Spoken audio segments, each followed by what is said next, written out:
खैर दोस्तों, मैं हूं दिनेश की वोरा। आप सबका स्वागत है इस कार्यक्रम के अंदर। दोस्तों, इन स्पेशल प्रोग्राम्स की सीरीज के अंदर आज बात करेंगे भारत में बढ़ता हुआ हिंदू रेडिकलाइजेशन, बढ़ता हुआ उन्माद।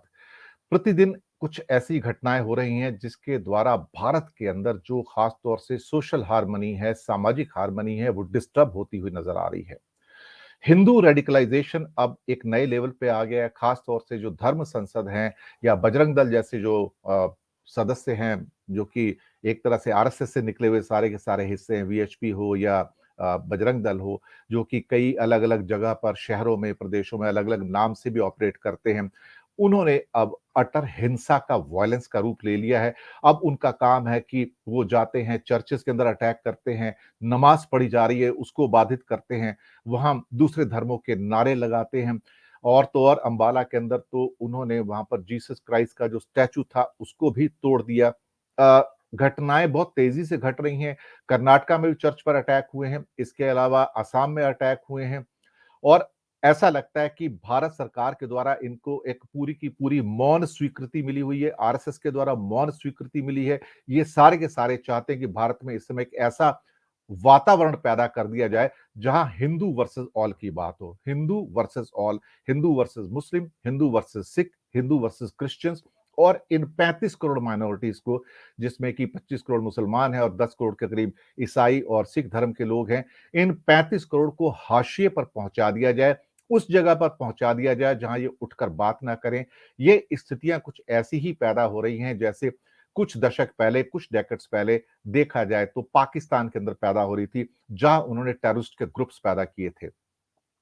भारत में भी एक किस्म से हिंदू रेडिकलाइजेशन के ग्रुप्स पैदा किए। इनका काम है दूसरे धर्मों के ऊपर देखा जाए तो अटैक करना।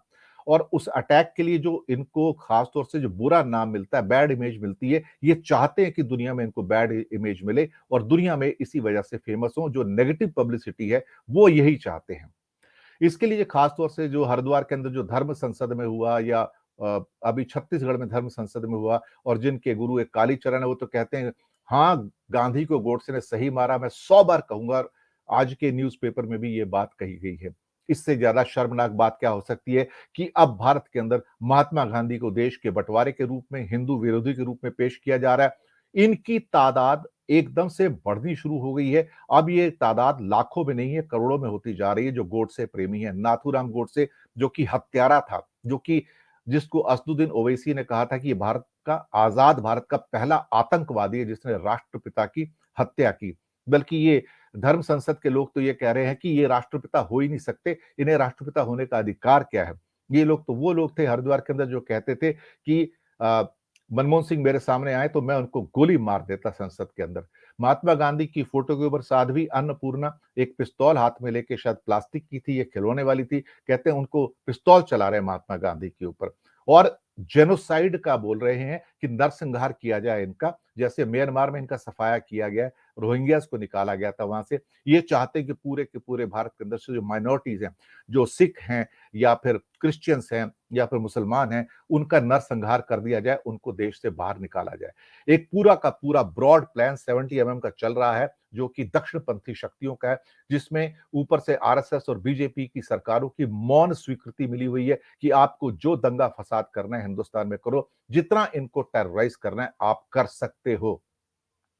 भारत इस समय एक ऐसी ट्रांजिशन की स्टेज पर पहुंच गया है जहां से अगर इसने यू टर्न नहीं लिया तो आने वाले दिन बहुत खतरनाक होंगे। और 2022 के अंदर आपको ऐसी परिस्थितियां नजर आएंगी जहां पर आप अजीबोगरीब किस्म की गेटवाइजेशन देखेंगे। हिंदू बिल्डिंग्स के अंदर मुसलमानों को वैसे ही मकान किराए पे दिए नहीं जाते, उनको मकान खरीदने की भी फैसिलिटी नहीं दी जाती। नॉन वेज के जो वेंडर्स हैं उनको सड़कों से हटाया जा रहा है, इवन अंडे बेचने वाले वेंडर्स हैं उनको हटाया जा रहा है। आगरा के अंदर सेंटा क्लॉज की जो है एक पुतला जलाया जाता है क्रिसमस के दिन, उसके साथ में एक वॉर वेंडर था जिसके ऊपर कोई हिंदू नाम लिखा था, वो था मुसलमान, उसका हिंदू नाम वहां से हटवाया गया। एक तरह से कहा जाए तो अब ये चीजें हिंसक रूप ले रही हैं। इस हिंसा को रोकना होगा कहीं ना कहीं। इस हिंसा को अगर अभी नहीं रोका गया तो बाद में ये विकराल रूप ले लेगी। जिस ढंग से धर्म संसद, बजरंग दल के जो उग्रवादी है, मैं तो इनको उग्रवादी कहूंगा, जिन्होंने इस प्रकार से देखा जाए तो भारत के अंदर एक क्या कहते हैं कि वायलेंस का नया स्वरूप प्रदान करना शुरू किया है। आने वाले दिनों के अंदर ये और फैलता चला जाएगा। ये ज़हर जो घृणा का है, नफ़रत का, अब फैलता जा रहा है। अब लगातार लोग, बहुत सारे जो हिंदू जो पढ़े-लिखे हैं, वो क्वेश्चन उठा रहे हैं। जहाँ मुसलमानों के बारे में कहा जाता था कि जो बिना पढ़े-लिखे लोग हैं, वही इस किस्म के उग्रवाद के अंदर जाते हैं। लेकिन हिंदुओं के अंदर जो जो पढ़े-लिखे हैं, जो वैज्ञानिक हैं, जो मैनेजर्स हैं, जो इंजीनियर्स हैं या फिर सोसाइटी में हाइली प्लेस्ड हैं, वो इस समय कट्टरवादिता के अंदर चले गए हैं, फैनेटिसिज्म के अंदर चले गए हैं। किसी भी देश के लिए इतने बड़े पढ़े-लिखे वर्ग का फैनेटिसिज्म में जाना और ऊपर से हिंदू वर्ग का बिल्कुल भी ना बोलना, मौन धारण कर लेना, ये एक किस्म से ये चुप्पी जो है, ये स्वीकृति है। सरकार का चुप रहना स्वीकृति है। और अभी और बुरी खबर ये आई है कि सरकार ने इवन मदर टेरेसा की मिशनरीज ऑफ चैरिटीज है, इसके ऊपर टाइम्स ऑफ इंडिया के अंदर आज बहुत बड़ा एडिटोरियल है।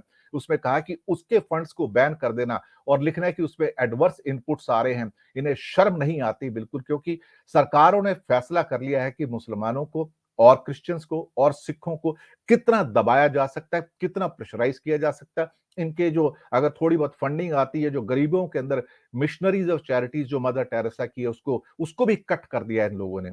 आप सोच सकते हैं कि कौन-सी मानसिकता है।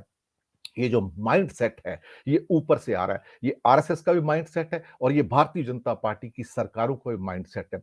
आप सोचिए ये भारत को किस दिशा में ले जा रहे हैं। इन्हें अगर अभी यहीं पर नहीं रोका गया या इनके खिलाफ वोट देके आपने अपने अधिकारों का इस्तेमाल नहीं किया, तो आने वाले दिनों में जो परिस्थितियाँ होंगी, वो इतनी खतरनाक होगी शायद जिसका आप अंदाज़ा भी नहीं लगा सकते हैं। अगर नहीं रोका गया तो फिर यू टर्न भी नहीं होगा और भारत उसी खड्डे के अंदर गिरेगा आने वाले सालों में, 5 साल के अंदर-अंदर, जिसमें आज पाकिस्तान गिरा है। क्योंकि भारत फिर एक ऐसी सोसाइटी होगी जो लिबरल सोसाइटी नहीं है, जहाँ का हिंदू रेडिकलाइज्ड है और जो रेडिकलाइज्ड नहीं भी है, हमारे जैसे थोड़े लोग हैं, वो मौन धारण कर लेंगे और कुछ नहीं कहेंगे। वो एक किस्म से मौन स्वीकृति होगी। सरकारों ने तो चुप्पी साध ली है, आरएसएस ने चुप्पी साधी है, क्योंकि उन्हीं का तो गेम प्लान है सारा का सारा अल्टीमेटली।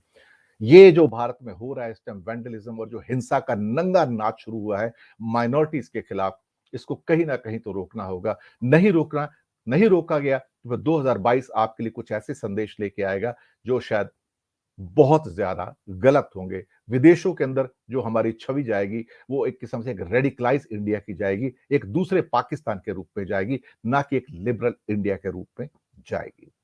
इन्हीं शब्दों के साथ लेंगे आपसे आज्ञा। हमारे चैनल को जरूर सब्सक्राइब कीजिएगा, बेल आइकन दबाइएगा और लोगों को बताइएगा कि हम निष्पक्ष और निडर जो पत्रकारिता है उसके अंदर हम यकीन करते हैं।